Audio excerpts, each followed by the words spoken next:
Hi, is this me? Yes, it is. Is this me? It is you. You got to turn off your computer.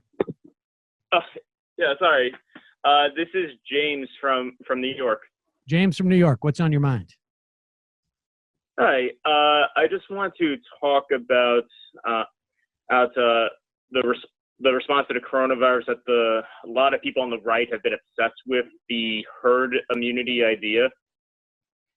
So the basic idea behind herd immunity is that you would infect pretty much the entire population with the virus, and then a certain percentage of people would develop immunity to it. So you would have a very low likelihood of getting people who are infected with people who are uninfected and have no immunity to it. Right. Usually we do this with vaccines. Like, we vaccinate, let's say 95% of the population for measles, so that people who don't have never had a measles shot, don't get infected, don't come in contact with someone who has measles. Those people who have immunity are kind of like a barrier between those two groups.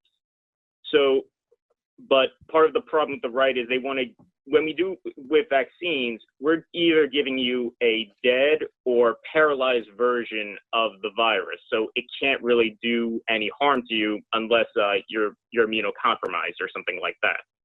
So, but giving people full strain coronavirus would pretty much be genocide, would basically be genocidal. The amount of death you would produce in society would just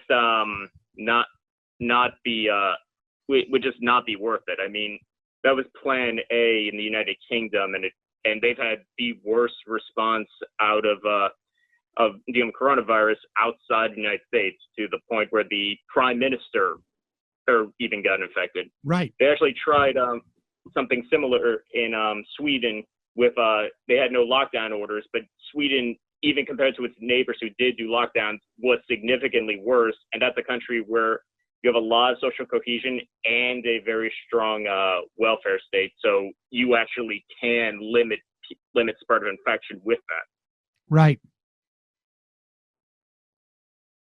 Yeah. So like honestly, anyone, if you ever hear some like your friends, your family talking about herd immunity, just make sure to set them straight. This is a very dangerous idea to promote.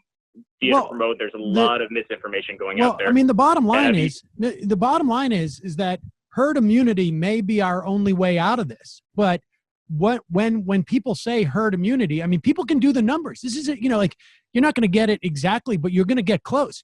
We have, let's say, 20% of the population in New York City has been infected. It's a rough estimate, right? We don't know. It could be less. Could be 15%. Let's just say it's 20%. If 20% people are infected at this point, and we know that there's been about 20,000 deaths in New York City, and you need to get to at least 60% for herd immunity to work, probably a little bit more, because you don't have a controlled population, right?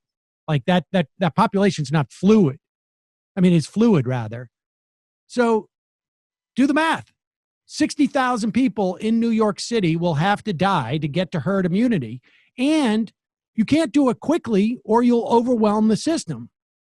And if that's what it takes, if right now it's 5% in the United States, and we're at close to 70,000 people dead, say it's 50,000, 5%, well, multiply that times 12 or 14, and there you go. You're talking about 6, 7, 800,000 people dying to get to herd immunity if all goes well, right? There's no other way to get to herd immunity without all those people dying. And so it's, or you basically try and that's just like, if you have the ability to sort of like nail it, right? Like we're just going to come in at 60%. Well, guess what? It doesn't work that way. We're not in a laboratory. You don't get to 60% because that's what you're saying. Like, okay, like you don't tell the virus what to do. If you're aiming for 60%, you're going to be lucky if you get to 70 or 80%. Because we don't have the ability to like all of a sudden say tomorrow, okay, boom. I mean, that's it. No. I mean, so this notion of herd immunity, like we can just go out and do that. And even if we were to do it tomorrow, even if the entire country said, all right, we're willing to have 800,000 deaths to get to herd immunity. And if the country decided to do that tomorrow, guess what? We would get a lot more, because then we would run into that spike curve again, and we would start losing people because we didn't have the ability to care for them. Now, I will also say this. The numbers that we're talking about are the uncorrected numbers. These are the numbers where it's official deaths from COVID-19, not the ones where people at home, not accounting for the spikes in year-over-year deaths during this month. So we could be talking about, this is where you get into the 1 to 2 million people dying number. And that's when you like basically just go out and say, we're just gonna let it roll. And that doesn't account for all the other people who get seriously ill and are going to have these impacts for, maybe for their life. So yeah, it's the way that people throw this stuff around like it's nothing is ridiculous. It's so bad. Yeah, like you said, you would have to reach at least 60% to get any kind of herd immunity, and you're likely going to overshoot that because you can't control the infection, and there are also other variables like what happens if our hospital system gets overloaded, which, like in New York City, it was overloaded at the beginning of this crisis, and depending on how the states are going to reopen, their hospital systems are going to get overloaded as well if they get another outbreak. Yep, I agree. Appreciate the call. Thank you. I mean, that's basically, that's it. And just to be clear on what herd immunity, what it does, it's that R naught, I guess. And the naught is because it's zero, but it's R0. And it basically just means that you want to get to the point where if one person has it, they give it to less than one person. So if you have 10 people, you give it to 7 people, as opposed to if you have 10 people, you give it to 50 people.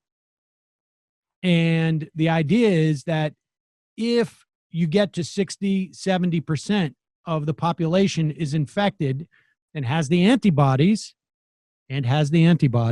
right? Which we also haven't fully established yet. We think we haven't fully established that you can get antibodies from being infected just right off the bat. There's different contentions about this. Do you need to have symptoms to have enough antibodies to protect you? We don't know. That what happens is because every other person has the antibodies and is not a conduit that you run into, the number of people that you as an infected person will infect goes down below one other person. That's the whole theory. Yeah, the only way to do this is for people to stay home for as long as it takes, and for the government to pay them so that we don't have a bunch of extra homeless people at the end of this. The government needs to pay, and the government needs to support society and support the economy. I would say that there is a potential for a middle ground, which is pour a ton of money into research. Don't make it something that like is based upon somebody coming out and monetizing at the other end of it, because you want the research to know as much as you can about this. Like, I don't know where the announcement is of like, we're giving $50 billion to an institute to go and make, it's all this stuff like disparate. They should be setting up a government supported system to research every facet of this, not just the facets that can be monetized, and find out, like David Wallace Wells said, like there's a suspicion, but nobody's clear, that it's really hard to catch if you're outside.